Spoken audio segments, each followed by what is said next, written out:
Bom dia, boa tarde ou boa noite, ouvintes da Palavras em Sala de Aula. Eu não sou o Felipe Seracopper, eu sou o Leandro Bernardo e hoje eu vou apresentar o podcast aqui ao lado do Cândido Grangeiro, nosso editor. E aí, Cândido, tudo bem? Oi, gente, tudo bem com vocês?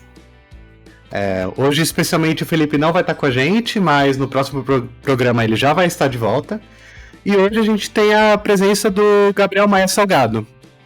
O Gabriel Maia Salgado é graduado em jornalismo pelo Nesp e especialista em sociologia pela FESP São Paulo, além de ter em sua trajetória experiência na área dos direitos humanos, principalmente na construção de políticas públicas na área de educação e participação de crianças e adolescentes. À frente do programa Criativos na Escola, Gabriel Salgado é coordenador de educação no Instituto Alana, organização de impacto socioambiental que promove o direito e o desenvolvimento integral da criança e fomenta novas formas de bem viver. E hoje a gente convidou o Gabriel para conversar exatamente sobre direitos humanos na educação. Olá, Gabriel, seja muito bem-vindo aqui ao nosso podcast.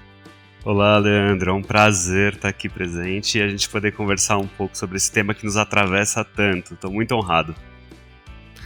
A gente que agradece muito a sua presença aqui no nosso programa. E para a gente começar, até para apresentar para o nosso público, eu queria saber um pouco mais sobre o que vocês fazem aí no Instituto Alana e quais projetos que vocês têm.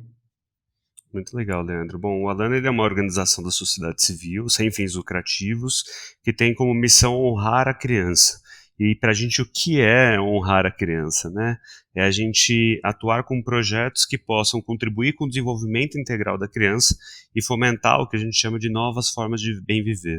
A gente constrói projetos, programas, né, ações, campanhas que buscam a garantia de direitos de crianças e adolescentes. Então, a gente vem atuando, né, desde 1994, há mais de 20 anos, com esse propósito de como a gente, enquanto sociedade civil, consegue fortalecer os direitos das crianças e adolescentes no país, né? Perfeito. E além do Criativos da Escola que eu citei, quais projetos mais ou menos tem aí no Instituto? Legal. Então, na busca por contribuir com a garantia desses direitos, a gente foi criando vários programas e projetos, ações mesmo, né? Então, Criativos da Escola, que é o programa que eu trabalho já há 6 anos dentro do Instituto, ele busca, por exemplo, fomentar o protagonismo e o direito à participação de crianças e adolescentes. Mas a gente tem, por exemplo, Criança e Natureza, que ele vai olhar para a importância da natureza no desenvolvimento integral do menino e da menina, né? Mas também, por exemplo, né, em como a gente cria ferramentas e alternativas para tornar isso real. Por exemplo, nas escolas, como que a gente pensa possibilidades factíveis e viáveis para promover o que a gente chama de desemparedamento da infância. Além disso, por exemplo, a gente tem programas como Criança Consumo, que é o nome de um programa nosso, né, que atua pela defesa dos direitos das crianças e também preservando para que elas não tenham esse contato, né, desleal, desigual com a publicidade, por exemplo. A gente tem plataformas, né, a gente tem uma plataforma de jornalismo que fala sobre múltiplas infâncias, que chama um portal chamado Lunetas. A gente tem um outro portal, né, uma outra plataforma chamada Videocamp, que tem mais de 500 produções curtas, médias e longas metragens, né, produções audiovisuais de temáticas de impacto social para ajudar justamente, né, educadores e educadoras que estão ali lidando com os estudantes no dia a dia, então para fornecer recursos e materiais para eles acessarem e lidarem com os temas com os meninos e com as meninas, né? Gabriel, deixa eu te fazer uma pergunta. Outro dia eu estava escutando uma fala de uma pessoa e ela que é um especialista nas organizações da sociedade civil, né? E ele estava, inclusive, fazendo uma comparação, né? Nos Estados Unidos, essas organizações são inúmeras. E que aqui, no Brasil, essas organizações são em número reduzido. E ele estava um pouco colocando a importância dessas organizações dentro da organização de uma sociedade. Qual que era a importância de você articular a sociedade para a ação mesmo, né? Você podia nos explicar um pouquinho o que são essas organizações, como que elas se formam, como que elas se mantêm, quais são os recursos delas? Lógico, tendo aí como Alana como parâmetro, né, enfim, porque a aluna tem diversos braços, né? Então, enfim, se você pudesse nos explicar, eu acho que seria bacana. Claro, com certeza. Espero poder falar um pouco sobre isso a contento, olhando a importância da sociedade civil para a garantia, por exemplo, né, dos direitos das crianças e dos adolescentes. Então, a gente sabe, né, que um maior ator ali para a gente combater as desigualdades que estruturam o país e para garantir mesmo esses direitos à educação, à saúde, à cultura, à segurança alimentar, por exemplo, das crianças e adolescentes, né, a gente sabe que o Estado é fundamental. Né? E o Estado é central porque ele tem uma grande capacidade, não só financeira, mas também técnica e de gerir os atores da sociedade em prol de alguns direitos. No entanto, a gente sabe que esse é um movimento, né, tanto de investimento quanto de organização desse Estado também está em disputa. Né, muitas vezes a gente vê essas palavras, né? Os lobbies que são feitos, por exemplo. Né? O Alana em específico, ele é uma organização que ele se caracteriza por atuar com iniciativa que a gente chama de advocacy. Então, o que é advocacy? É todo um movimento organizado com intencionalidade que a gente promove para lutar pela garantia dos direitos de crianças e adolescentes. Então, é um jeito da gente poder não só se organizar internamente, mas também participar de coalizões, participar de frentes, participar de movimentos coletivos e sociais para a gente dizer, né, para o mundo, para a sociedade, e para a gente lutar para que o Estado se responsabilize, mas para que também a gente, enquanto sociedade, comunidade escolar, pais, mães, educadores e educadoras, outras organizações da sociedade civil, a gente possa formar uma grande coalizão para a defesa dos direitos das crianças e dos adolescentes. E aqui, Cândido, eu acho que é importante citar, né, assim, tem muitos tipos de organizações, muitos tipos de iniciativas possíveis que estão em movimento, né? Então é difícil de mencionar, por exemplo, assim, a quantidade de organizações, ela é suficiente ou insuficiente? Ela está mais presente ou menos presente? Isso tudo, claro, vai variar de acordo com o momento histórico, político, econômico que a gente encontra no país, né, e até em determinadas regiões que a gente tem no Brasil. Mas sendo bem objetivo, assim, para responder sua pergunta, a forma de financiamento ela é muito variada das organizações da sociedade civil. A gente tem, por exemplo, organizações que se financiam com colaboração direta, com doações, por exemplo, de pessoas físicas. A gente, enquanto sociedade, se sensibiliza por um tema e investe. A gente tem organizações que se mantêm por meio de financiamento do Estado. E o que isso significa? O Estado olha para a organização, né, olha para um tema, para uma área da sociedade e diz: a gente pode fazer, mas tem atores da sociedade que podem fazer isso melhor e mais conectado com a realidade da própria sociedade. Então a gente vai lançar um edital para contratar essas organizações, por exemplo, para fazer o fornecimento de uma atividade de arte e cultura dentro de uma unidade da Fundação Casa ou de um sócio educativo, por exemplo, né? Estou citando um exemplo. E a gente tem organizações que se financiam, por exemplo, por meio de fundos internacionais, acordos de cooperação, por exemplo, o Unicef, a União Europeia, tem vários órgãos internacionais que lançam editais, e a gente tem, como no nosso caso, organizações que se financiam por fundos patrimoniais. Então, por pessoas físicas que têm uma quantidade grande de recursos, montam um fundo de financiamento e esse fundo mantém as nossas atividades. Então, o Instituto, desde 2013, ele é mantido pelos rendimentos de um fundo patrimonial, né, que mantém as nossas atividades. Então, a gente não tem... O nosso foco de financiamento não é, por exemplo, por meio de recursos públicos ou de cooperação internacional. Né, quase integralmente, né, quase a totalidade dos nossos recursos, ela vem desse fundo financeiro, né, patrimonial, mesmo de duas pessoas físicas, né?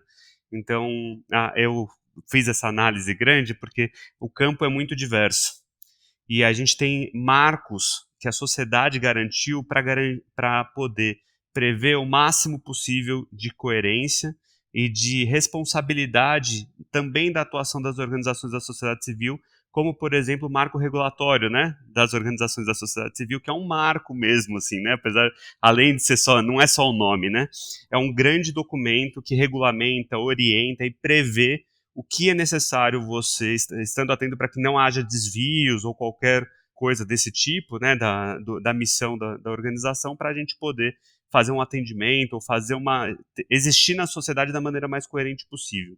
E aqui eu queria fazer um comentário, Cândido, porque a gente comentou, né, sobre a importância do Estado e a importância da sociedade civil, complementando, cobrando, promovendo atuações de maneira que possa fortalecer a atuação para a sociedade como um todo.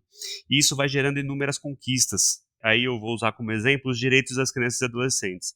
Então, quando a gente observa a instalação, né, a aprovação do Estatuto da Criança e do Adolescente, ou mesmo do artigo 227 da Constituição Federal, é importante ressaltar que ele não é um artigo que reproduz apenas a vontade de alguns legisladores, mas ele é o resultado de um amplo movimento que envolve, sim, deputados e senadores, mas que envolve toda a sociedade brasileira, dizendo para o Estado que é importante a garantia de direitos das crianças e adolescentes numa perspectiva integral e de prioridade.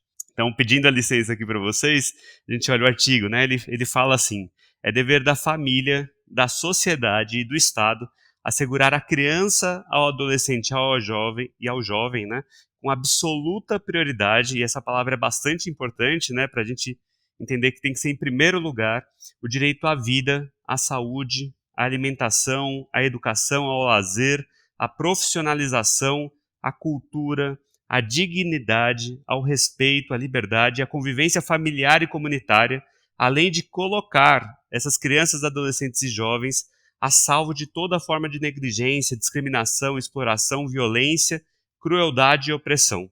Então é um artigo, né, grande assim, né, que eu acabei de ler, mas que ele mostra assim um direcionamento. E aí eu vou até aproveitar esse espaço que a gente está aqui hoje conversando para dizer que ele expressa esse direcionamento para a sociedade e ele expressa um movimento que o Instituto Alana ele está participando agora, nesse momento, uma grande coalizão de organizações, de centenas de organizações pelo Brasil todo, que chama Agenda 227.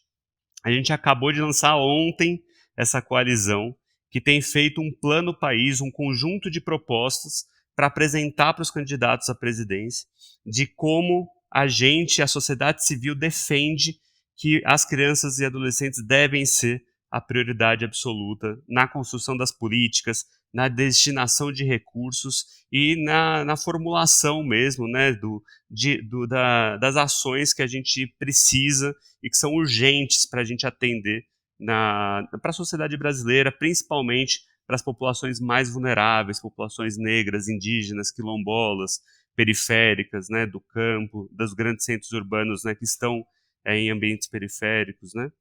Enfim, então eu faço esse convite aqui, aproveito essa super oportunidade para que a gente possa conhecer e participar junto dessa grande coalizão, dessa grande junção de pautas e organizações que estão defendendo a infância e a adolescência em primeiro lugar. Você falou algumas coisas que são extremamente importantes e temos que voltar ao longo desse nosso bate-papo para essas questões. Eu acho que são fundamentais. Mas posso viajar um pouquinho com você? Só fazer uma coisa. A gente sabe que na escola, as escolas com os melhores resultados para acolhimento, desenvolvimento da educação, etc., resulta um pouco do quanto que a comunidade escolar está organizada em torno dela, né? Em torno da escola, existe muita vida. E muita vida que, às vezes, estão ali executando trabalhos, etc. Tem uma informalidade em torno disso. O que eu queria fazer para você é um convite para a gente pensar de como que, a partir das escolas ou das comunidades que se organizam, se a gente pode fazer esse incentivo. Eu não sei se misturei muitas das coisas. Mas eu acho que tem um espaço que todo mundo pode se envolver de alguma maneira para a gente construir essa prioridade absoluta para crianças e adolescentes. Acho que é isso que é importante as pessoas se identificarem, que não existe só um jeito. Então, tem pessoas que se organizam por meio de organizações como o Instituto Alana, por ONGs, por coletivos, por fundações e institutos. tem pessoas que se organizam na própria dimensão da comunidade escolar.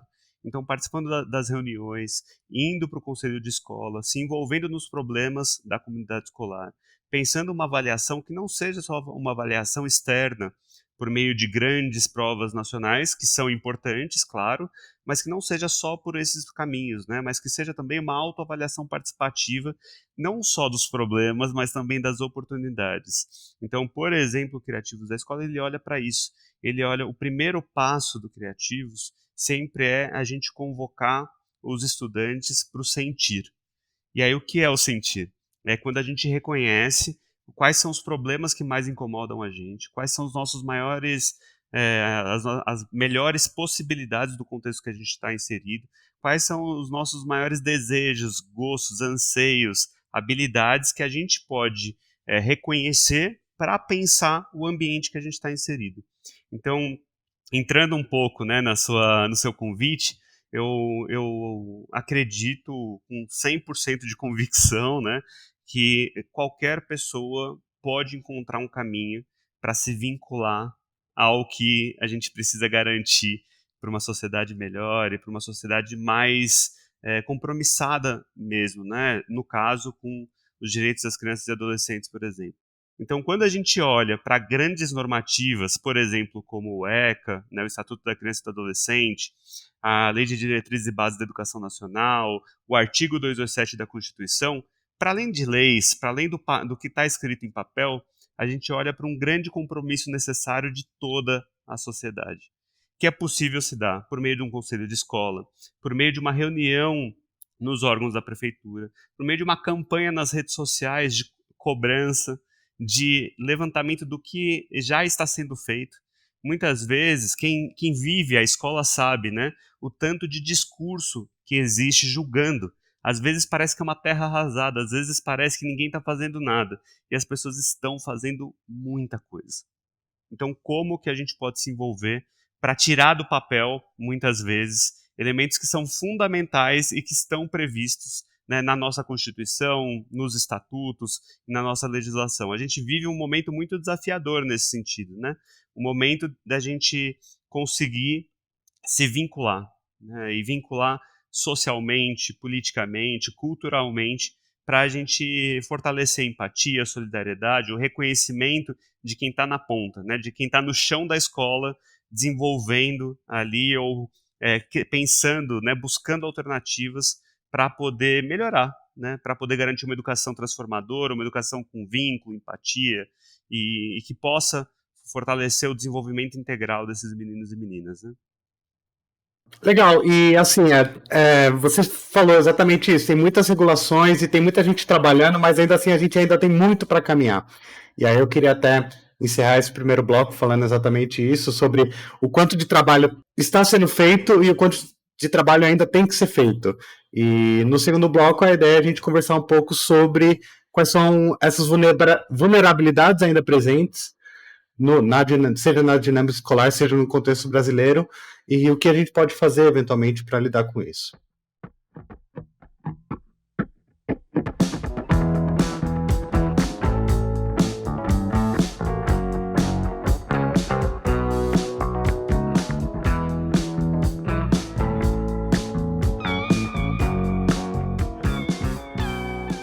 No primeiro bloco a gente conversou um pouco sobre essas questões regulatórias, sobre essas regulamentações e o trabalho tanto do Estado quanto da sociedade civil para manter e para assegurar esses direitos, mas a gente sabe que na prática ainda tem muito chão para andar, né? De acordo com o relatório da organização Todos pela Educação do ano passado, cerca de 244 mil crianças e adolescentes entre 6 e 14 anos estavam fora da escola no segundo semestre do ano passado, de 2021.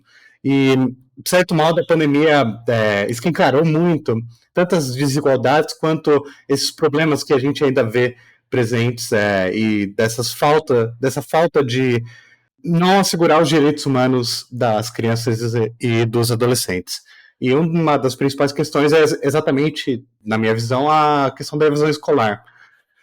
E eu queria saber um pouco, Gabriel, e também o Cândido pode complementar um pouco sobre isso, como que você vê essa questão da evasão escolar e o que está sendo feito e o que você acha que ainda pode ser melhorado em relação a isso?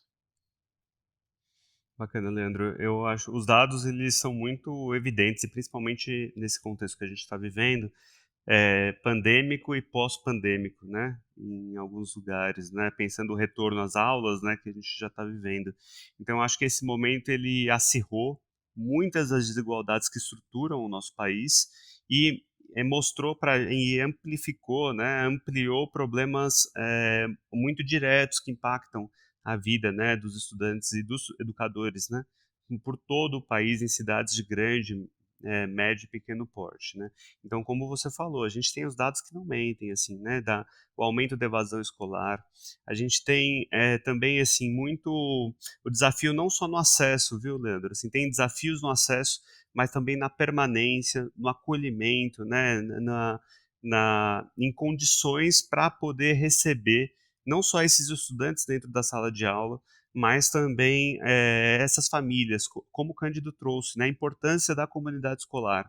Então, a gente sempre acredita muito assim, né, que nas alternativas sendo feitas, convocando e chamando junto toda a comunidade escolar para pensar em alternativas. A gente sabe que a participação é sempre um desafio, né? Os contextos são muito diversos, a realidade dos pais responsáveis, mães, enfim, mas a gente acredita nessa solução por meio desse envolvimento e da participação direta dessa comunidade, né? Então eu acho que quando a gente olha para os problemas que estão colocados, eles acabam sendo muito diversos e transversais, né? Então eu acho que olhando para isso, né, para além de identificar os problemas, eu acho que é importante, claro, que a gente tenha uma coordenação nacional para poder, não tem como a gente negar a importância, né, a gente precisaria nesse momento, mais do que nunca, a gente precisa cobrar uma coordenação nacional que responda, né, a esses desafios que estão colocados de maneira mais estrutural. Mas, para além disso, o nosso convite é para que realmente a gente se mobilize enquanto comunidade escolar, gestores, educadores, profissionais da educação e famílias e os próprios estudantes num compromisso que seja multissetorial e que considere as diferentes realidades e possibilidades. E aqui eu vou até puxar um pouco a sardinha, né, para os estudantes, porque a gente tem experiências maravilhosas que surgiram a partir dos incômodos e das alternativas que os próprios estudantes enxergaram. Então eu vou citar um exemplo que eu adoro, porque me inspirou muito, de 3 alunas da cidade de Santana do Cariri, no interior do Ceará. Elas estavam incomodadas, né, com o aumento da evasão escolar, os estudantes saindo da escola, precisando trabalhar, meninas ficando grávidas, né, precocemente, na adolescência, né, melhor dizendo, e aí elas pensaram em uma alternativa que eu achei sensível, entre aspas, né, simples, mas que gerou um grande impacto naquela realidade. Elas pensaram em criar células motivadoras, esse é o nome do projeto delas, né? Que são essas células motivadoras? Elas organizaram os colegas, então em cada sala tinham alguns estudantes que ficavam atentos para reconhecer não só aqueles que já estavam faltando, que não estavam vindo à escola, mas também aqueles que estavam em risco de evasão escolar. E aí elas pensaram numa solução que eu achei genial, assim, elas começaram a escrever para esses estudantes, falando, olha, a gente lembra de você, a gente sabe o que você está passando, a gente gostaria de te escutar mais, a gente gostaria de entender se a gente consegue te ajudar de alguma maneira, a gente está sentindo a sua falta. Um exemplo, né? Uma das ações que elas fizeram, elas mandavam para esses meninos e meninas, elas já realizaram visitas a casas de vários estudantes. De um ano para outro, elas reduziram para menos da metade a quantidade de estudantes que estavam evadindo. Esse projeto deu tão certo que ele virou um projeto de lei em 5 estados e foi aprovado no estado do Rio de Janeiro. Então, olha só, uma iniciativa que nasceu em Santana do Cariri, com 3 estudantes, 3 alunas, com apoio do seu educador. E aí elas promoveu uma grande mobilização que virou projeto de lei em 5 estados e foi aprovado no estado do Rio de Janeiro. Então quer dizer que essa é a única solução maravilhosa, incrível para combater a evasão escolar? Claro que não. Mas quer dizer que a gente precisa sim de uma coordenação nacional, a gente precisa de um compromisso do Ministério da Educação, da Secretaria de Educação, mas a gente também precisa de um compromisso de toda a sociedade para a gente pensar o que a gente consegue fazer para propor alternativas para esse contexto que é muito desafiador. Quem conhece um professor ou professora sabe o quanto os professores estão sendo demandados, pressionados, cobrados nesse contexto, além de lidar com todo o desafio que está colocado nesse contexto pandêmico e pós-pandêmico, né? Que é o desafio financeiro, o desafio emocional, psicológico, né? Mas aí tem uma frase que eu gosto muito, é de pensar, nem herói nem culpado, né? Os professores têm que ser valorizados. Então, como a gente valoriza e chama junto essa comunidade escolar para propor alternativas. E aí, olha como é importante esse olhar multissetorial e a importância da escola, porque a escola não é pela garantia só de uma educação transformadora de qualidade para todos e todas. A escola é um equipamento público que está mais presente, né, e que acompanha cotidianamente esses meninos e meninas. Né, é o equipamento público que vai ser importante para a área da saúde, que vai ser importante para a área da cultura, para a segurança alimentar. Né? Quantas e quantas são as histórias que a gente não escuta, né? De meninos e meninas que conseguem ter um mínimo de segurança alimentar porque frequentam o ambiente da escola. E isso passa por política de formação, por recursos, por um custo-aluno-qualidade de bem estruturado e que responda não só a partir do que a gente tem, mas a partir do que a gente precisa. A gente precisa brigar por isso. Né, o que a gente precisa e como que a gente vai alcançar esses recursos para poder proporcionar essas boas condições ali, tanto para combater a evasão, mas o trabalho infantil, para combater os problemas que foram intensificados com a pandemia, o próprio impacto ambiental, né, que às vezes pode ficar um pouco distante, mas que está muito, muito, muito relacionado aos direitos das crianças e adolescentes. Escutando você, Gabriel, fica aqui pulando aqui na minha cabeça. Nós temos um grande desafio, né? Hoje nós sabemos que não dá para um indivíduo adquirir todo o conhecimento que precisa para ter uma vida digna fora da escola, né? A escola tem esse lugar mesmo, que é o lugar da aprendizagem.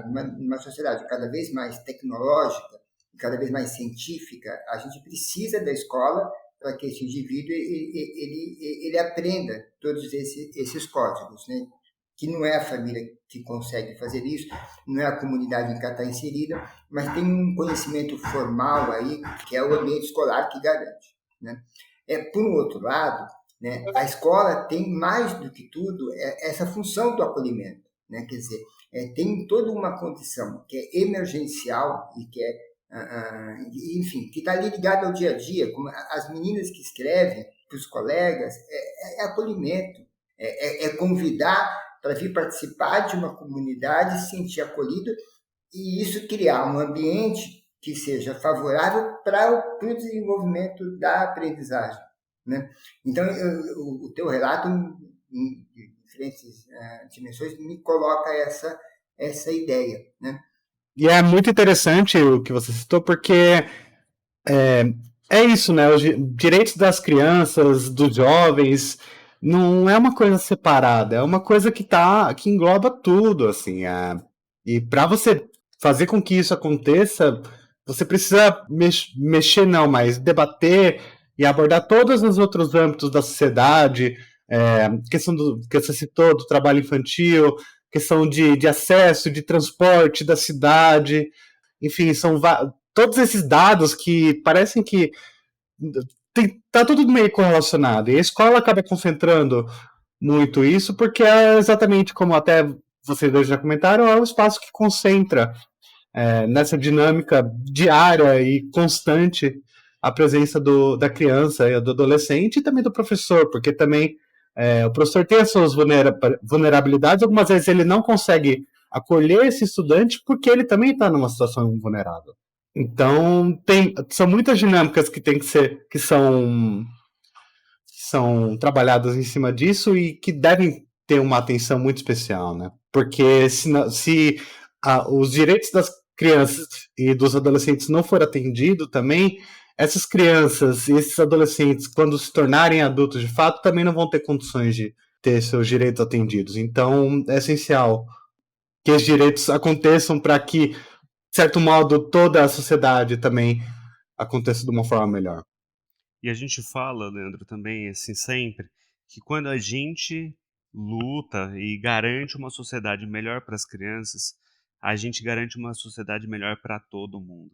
Então, essa é a nossa defesa. Quando a gente monta uma coalizão de centenas de organizações, né, chamada Agenda 227, quando a gente se organiza com espectros mais variados, né, da política, dos grupos econômicos, sociais, políticos, né, culturais, quando a gente se junta com pessoas que normalmente não conversariam em alguns espaços e a gente fala, olha, uma sociedade para a criança, melhor para a criança, melhor para todo mundo, é a gente chamando atenção para um grande compromisso que não é um compromisso político partidário. É um compromisso que a gente precisa fazer, seja dentro da sala de aula, lidando, por exemplo, e aí eu citei o exemplo das meninas de Santana do Cariri, mas tem muitos outros, né?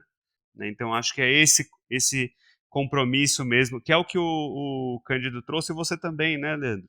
Pensar assim, de fortalecer o acolhimento, inclusive para os problemas. Às vezes a gente precisa de escuta, né? Às vezes a gente, quem já viveu, né, reunião em sala de professores sabe, às vezes as pessoas só precisam falar, né? Porque é realmente desafiador. Aí a gente vai para questões mais estruturais, né? De cargos, salários, o quanto que os professores ainda precisam ser valorizados, a diferença salarial, tudo isso impacta, é claro que impacta. E a gente não pode ignorar. Né? A gente vai falar de avaliação, a gente vai falar de formação de professores, a gente vai falar de recursos, mas a gente também vai falar do compromisso que a gente tem na ponta com essa diversidade de realidades e de estudantes e das alternativas que a gente consegue encontrar. Então, as meninas de Santana do Cariri, elas encontraram as células motivadoras como solução.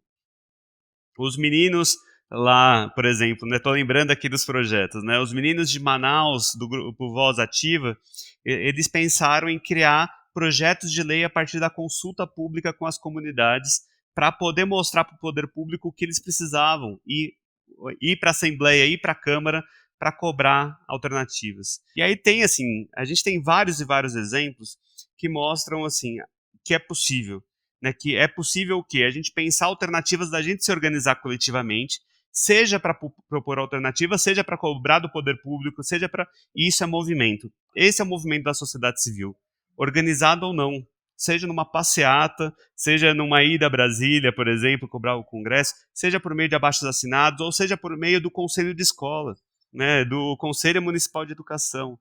E aí eu acho que existem muitos caminhos, é claro.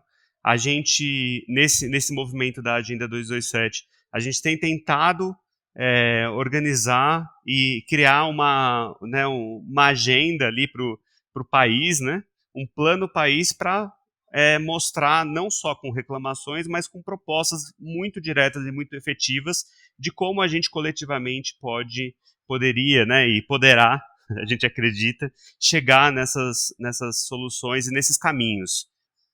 Sabe que, escutando você, essa é a verdadeira metodologia ativa, né? Quer dizer, hoje em dia se escuta muito falar, né, das metodologias ativas, você tem 1000 fórmulas, etc. Bom, é uma tradição antiga, lá dos anos 1930, que veio ganhando corpo, etc. Mas é justamente isso, né? Quer dizer, como que esse estudante ele se mobiliza para garantir o seu conhecimento, né? Você escuta aí, pegando e dirigindo as aulas de história, é perfeito, né? Quer dizer, esse conhecimento que vai surgir dessa ação é enorme, né? Quer dizer, ao mesmo tempo que a escola ela se torna um espaço de expressão para esses alunos, né? A escola consegue cumprir a sua função, que é de garantir a aprendizagem, né? Eu acho fantástico isso. Acho, de fato, fico muito animado ao escutar todas essas histórias. E é uma deixa perfeita para o nosso terceiro bloco, que a gente vai falar exatamente sobre a questão da sala de aula na prática. Você está ouvindo o podcast Palavras em Sala de Aula, uma produção da Palavras Projetos Editoriais. Bem, agora nesse terceiro bloco, já foi adiantado um pouco no final do bloco anterior, a gente vai falar um pouco sobre essa questão mais da sala de aula, de fato, assim, porque, como o Cândido comentou, está muito em alta essa questão do protagonismo do estudante, das metodologias ativas, tem projetos integradores para ensino médio, tem atividades que buscam fazer com que o estudante tenha uma participação, e o professor tenha um trabalho também de mediação desse processo de ensino-aprendizagem. Em relação a essa questão de direitos humanos, mais especificamente, considerando também o que a gente conversou sobre questões regulatórias, sobre a atuação da sociedade civil e essas vulnerabilidades presentes, como que o professor também, com todas as questões que envolvem o seu trabalho, consegue atuar em cima disso? Legal, Leandro. Eu acho que tem um olhar, assim, sem pressupostos fundamentais para a gente olhar o trabalho da escola e dos educadores. Quando a gente vai pensar nos direitos humanos, eu fiquei refletindo muito, assim, antes do nosso papo, sobre uma característica que às vezes ela é muito básica, né, e talvez até para algumas pessoas óbvia, mas eu acho que é importante retomar. Até para a gente entender um pouco as complexidades, as possibilidades, algumas contradições, né, então eu fiquei pensando muito nisso e pensando na característica dos direitos humanos, que eu gostaria de retomar para ir e a gente conversar sobre esse compromisso, né, que é possível de se fazer dentro e fora da sala de aula. E aí fiquei lembrando, né, dos direitos humanos que são universais, são indivisíveis e são interdependentes. E aí fiquei pensando, refletindo antes do nosso papo, como que a gente traz isso para a educação, né? Então, uma educação que é um direito humano, né? Aí você pensa, né, que são direitos universais que devem ser garantidos a todos e todas, que eles são indivisíveis porque não dá para a gente pensar uma criança dentro da escola se ela está passando fome. Quantos são os relatos, né, gente? Acho que todos nós, a gente já escutou muitos relatos de crianças que já chegaram até a desmaiar dentro de sala de aula. Eu, né, nascido e criado na Vila Formosa, aqui em São Paulo, contato com vários educadores, escutando relatos assim muito intensos sobre essa realidade, né? E também essa indivisível e interdependente. Né? Não dá para garantir pela metade. A gente não está falando, né, pensando em indivisível, não dá para a gente olhar, por exemplo, olhando só para o direito à educação, né? Ah, então é só acesso. Basta só estar dentro da sala de aula. Ou não, então basta só o professor ter uma boa formação, ele não precisa receber, né, o suficiente para manter sua vida, pensar o seu desenvolvimento pessoal, profissional, familiar. Então não é possível. Então eu fiquei, até para o nosso papo, eu falei, nossa, como é importante, né, a gente retomar um pouco essas características fundamentais para a gente pensar caminhos de efetivar isso na prática da sala de aula. E aí, de novo, né, pensando a escola como elemento fundamental e intersetorial, que vai impactar tanto uma campanha de vacina, né, que a gente sabe o quanto é importante no cotidiano das escolas, mas também uma política educacional, cultural, de segurança alimentar, segurança mesmo em geral, né, combate a violências e vários outros fatores, né. E aí, para poder pensar sobre isso, eu queria retomar aqui também, para aproximar mais para o nosso contexto de sala de aula, eu fiquei pensando muito nessa reflexão que é muito feita quando a gente fala educação para a paz, educação para a cidadania, educação para os direitos humanos de maneira geral, né? Então, a provocação aqui que eu estou trazendo é como cada um e cada uma, cada gestão escolar, cada rede de ensino e cada professor também, cada comunidade, ela se compromete, né, em percorrer um caminho educativo que seja, por exemplo, né, aí usando a paz, né, como esse objetivo a ser alcançado também, né? Então pode ser para a paz, por meio da paz e com a paz, né? Então, olhando para essa dimensão dos direitos humanos, como que a gente olha uma educação que na prática ela se efetiva, né, no seu cotidiano. Então, pode ser por meio de metodologias ativas, da escuta, do reconhecimento do outro, né, dessa prática de escuta por meio de um conselho de escola, de uma assembleia estudantil.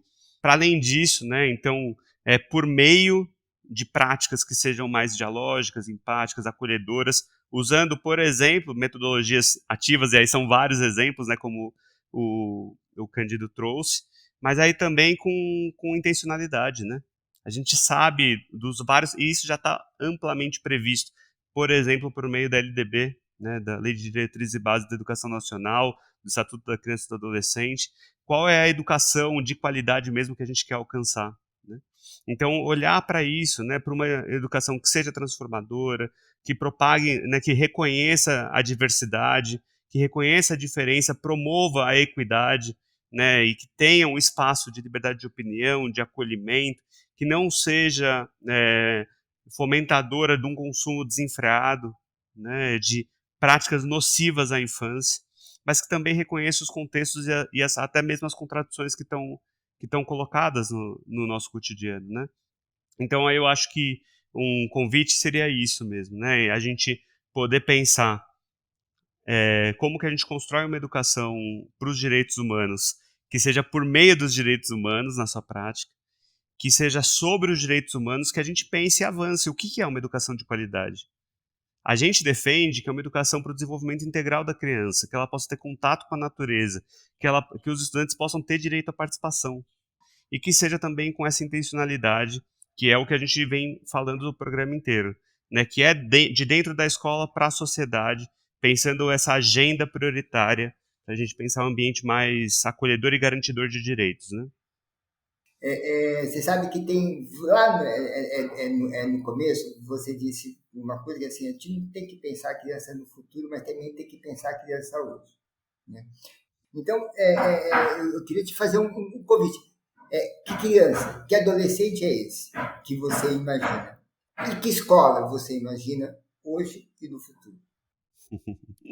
Eu agradeço, viu, Cândido, porque essa pergunta ela me provoca de tantos lugares, mas de tantos lugares, porque tem um ponto básico, assim, que a gente olha a criança e o adolescente, a gente fala, eles não são páginas em branco, né?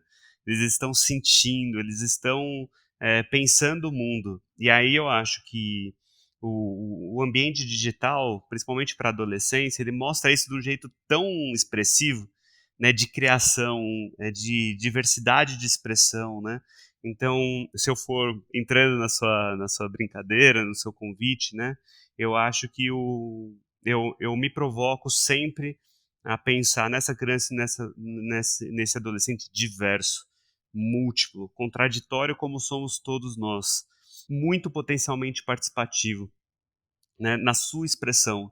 Às vezes não é o participativo que o que vai fazer um palanque, né, ou o que vai dizer o que a gente concorda, né? Eu olho para o estudante e aí vejo que muitas e muitas vezes ele não é aquele menino ou menina que vai dizer o que é gostoso de ouvir. Às vezes ele vai tocar na ferida, porque a gente tem 1000 questões. E a gente tem a nossa trajetória também enquanto estudante, né? Então, quem é educador e educadora também ou já foi ou continua sendo aluno e aluna, estudante, né, em alguma dimensão, né? Então, eu me provoco a pensar hoje os alunos, os estudantes, né, os meninos e meninas como diversos, participativos, né, contraditórios, intensos, potentes, né? E aí, entrando, né, respondendo o seu convite, qual é esse estudante, esse vir a ser, né? Eu acho que é a expressão da nossa luta coletiva com eles e elas, né? Então, eu acredito de verdade, assim, né? Não só numa perspectiva narrativa, mas eu acredito de maneira central numa sociedade que é melhor para todo mundo, né? Que é com esses estudantes, que é os estudantes do agora, do amanhã, e é também com a gente, né? Nesse momento e no amanhã, assim. Então, eu acho que a gente possa construir uma sociedade na sua máxima expressão, que, como eu disse, vai ser melhor para as crianças e adolescentes de agora e do futuro, e vai ser melhor para todos nós. E aí, só um último comentário para não me estender muito, eu sempre gosto de pensar a participação muito mais do que um desafio ou uma ferramenta a ser alcançada, mas como uma grande oportunidade, excluindo as crianças e os adolescentes, excluindo, né, essa quantidade, a maior parte de pessoas que são colocadas em situação de vulnerabilidade, a gente perde a criatividade, as soluções, as alternativas que elas poderiam estar criando junto com a gente, né, com os tomadores de decisão dessa sociedade, né, para a gente pensar alternativas para o contexto escolar e para a dimensão geral, para o Estado, né, para o país como um todo, para o mundo como um todo, né. Então eu sempre gosto de pensar assim, sim, a participação dá trabalho, é verdade, né, sim, ela põe várias contradições na mesa, mas a gente defende isso de maneira central, a participação da sociedade civil organizada, mas também de cada estudante, de cada professor, porque a gente vê o quanto isso traz como potência, seja para aprovar uma lei, como foi o artigo 227, o ECA e a LDB, que é fruto desse envolvimento, seja, por exemplo, para pensar alternativas do chão da escola, como as meninas do Salas Motivadoras lá de Santana do Cariri, os meninos aqui da ETEC de Araguá de São Paulo, né, as meninas combatendo a violência doméstica em Sapiranga, no Rio Grande do Sul, as meninas fazendo um movimento de consciência política para estudantes de todo o norte no projeto Levanta Jovem, partindo do interior do Pará, olhando para toda a região norte do país. Enfim, eu tenho exemplos, assim, se vocês deixarem, eu vou ficar aqui contando história no caso de estudantes, mas não são só estudantes, são histórias dessa participação da comunidade escolar mesmo, né? Então, eu sonho todos os dias e a gente procura atuar todos os dias em parceria, junto e, né, com todas as pessoas que, como a gente, também acreditam, né, nesse caminho e nessas oportunidades que estão presentes hoje, mas que são, né, que estão colocadas aí também para o nosso futuro. Né? Sim. E uma coisa que você comentou também que para mim chama muita atenção é como a potencialidade do digital e desse jovem que já é, vamos dizer assim, nativo digital, já nasceu e cresceu com essa tecnologia e tem de certo modo, uma capacidade maior de absorver e de difundir essa informação pelo meio digital, talvez até mais que os adultos, tem um potencial gigantesco também. Então, a escola também potencializar na medida do possível, né? A gente sabe que muitas vezes há problema de acesso também que entra como uma vulnerabilidade tanto para a comunidade quanto para esse jovem ou para essa criança, mas esse meio digital tem um potencial gigantesco também, né? Muito. E aí a gente sempre fala porque, enfim, tem 1000 questões também colocadas, né? Nada é a bala de prata, né? Assim, que vai solucionar todos os problemas. Não, a gente não cai nesse discurso. Mas também a gente não pode cair no discurso de achar que isso não existe. E de achar que a gente vai criar as nossas crianças e adolescentes numa redoma de vidro, isolado de todos os problemas e perigos. Então, quando a gente fala do mundo digital, a gente fala sim da proteção de crianças e adolescentes. É uma dimensão a ser considerada. Mas a gente não quer proteger as crianças da internet. A gente quer proteger as crianças e adolescentes nesse espaço de ambiente digital. Porque às vezes ela não está no ambiente digital, mas ela é impactada pelas coisas que acontecem por meio de ambiente digital. Por exemplo, o acesso a direitos, muitas vezes, em várias cidades, em grandes centros urbanos, para você tirar um documento, você precisa marcar um agendamento online. Ou para você, ou a pessoa que está ali prestando o serviço para você, ela precisa acessar e aí ela vai te dar possibilidades e limites para aquilo. Então, assim, o mundo digital, seja por meio das redes sociais, que são muito faladas hoje, ou seja, pela forma como a sociedade se organiza cada vez mais, ele impacta direta e indiretamente, de maneira central, as crianças e adolescentes, né? Elas estando nesse ambiente ou não. Então, como que a gente pode pensar estratégias, e aí tem muitos caminhos para isso, para a gente proteger nossas crianças dentro desse espaço, elas estando ou não neles. E aí a gente vai falar sobre combate ao consumo desenfreado, né, sobre uma lógica muitas vezes abusiva de apropriação dos dados, né, dessas crianças que já são mapeadas desde a mais tenra idade. A gente vai falar de alternativas factíveis e viáveis para a gente enquanto sociedade, enquanto indivíduos, tios, pais, mães responsáveis, mas também para o Estado, para formas que a gente possa regulamentar e possa encontrar alternativas, e tem muitas alternativas para a gente pensar qual que é o maior potencial. E aí, esses potenciais são expressos das maneiras mais diversas possíveis, né? Como ferramentas pedagógicas, por exemplo, como histórias de estudantes inspiradoras, como criações por meio das redes sociais, trocas, diálogos. Então, a gente poder ter um debate menos que é tudo ruim ou que é tudo bom, né? E a gente se juntar e pensar, não, há alternativas, vamos pensar o que a gente precisa cobrar e o que a gente precisa garantir para a gente exponenciar os bons pontos ali do mundo digital, né? Bem, com isso a gente encerra o terceiro bloco e a gente vai entrar agora no Palavras do Dia.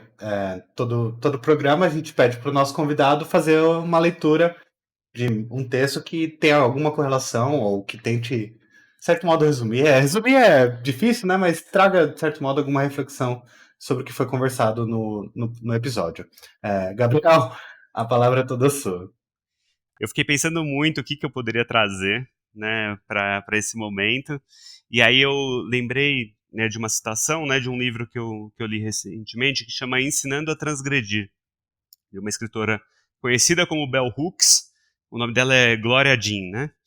Enfim, faleceu há pouquíssimo tempo, uma educadora que se inspirou muito até em autores brasileiros e que pensa muito criticamente a sua prática enquanto educadora, enquanto estudante, assim, ela tem uma relação muito legal, assim, desse processo que mais do que ensino e aprendizagem, né, que às vezes aparece como uma dicotomia, de construção de conhecimento partilhado, lidando com desafios, contradições, né?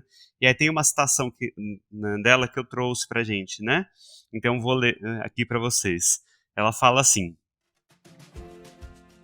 a prática do diálogo é um dos meios mais simples com que nós, como professores, acadêmicos e pensadores críticos, podemos começar a cruzar as fronteiras.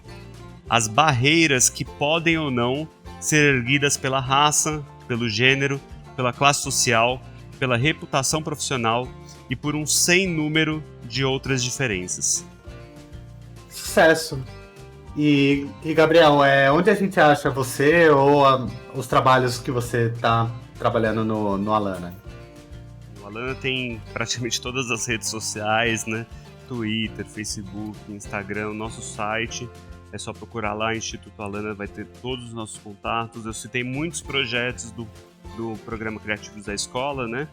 Que também tem o site Criativos da Escola, também as redes sociais todas, né? Instagram, Facebook e YouTube. Tem muitos casos, né? Tem as minhas próprias redes, enfim, entrando lá vocês vão poder conferir meu nome e tudo direitinho, mas eu sempre gosto mais de indicar, né? Os sites dos projetos, porque eu acho que eles são muito mais ricos, assim, a gente participa, atua, assim. Então eu super convido a conhecer os meios de comunicação, né, assim, do Instituto e dos seus programas, e agora, mais especificamente, da Agenda 227, né, que é essa coalizão que aí vai muito além do Alana, tem organizações, assim, muito diversas, das mais diferentes áreas, que é a tentativa de fazer uma grande frente, né, mesmo como eu fui comentando durante o programa. Então convido todo mundo a conhecer, também tem Instagram, também tem Twitter, também tem Facebook, né? Site, enfim. E aí podem ficar completamente à vontade para mandar e-mail, para mandar mensagem, o que a gente puder contribuir, apoiar, mandar materiais, referências, fazer parcerias, contem com a gente está sempre por aqui. Sucesso! Novamente eu agradeço muito ao Gabriel e ao Cândido pela presença aqui em mais um programa, mais um episódio do Palavras em Sala de Aula, que a gente está encerrando. Você pode conferir todos os episódios em nosso site, palavrasEducacão.com.br, no Spotify, Apple Podcasts, YouTube ou em seu agregador de podcast favorito. Não deixe de comentar nas nossas redes sociais o que você achou desse episódio. A gente também está no Twitter, no Instagram, no Facebook, no LinkedIn. Ou você pode também mandar um e-mail para faleconosco@palavrasEducacau.com.br. Eu sou Leandro Bernardo e nós nos vemos no próximo episódio do Palavras em Sala de Aula. Tchau, tchau!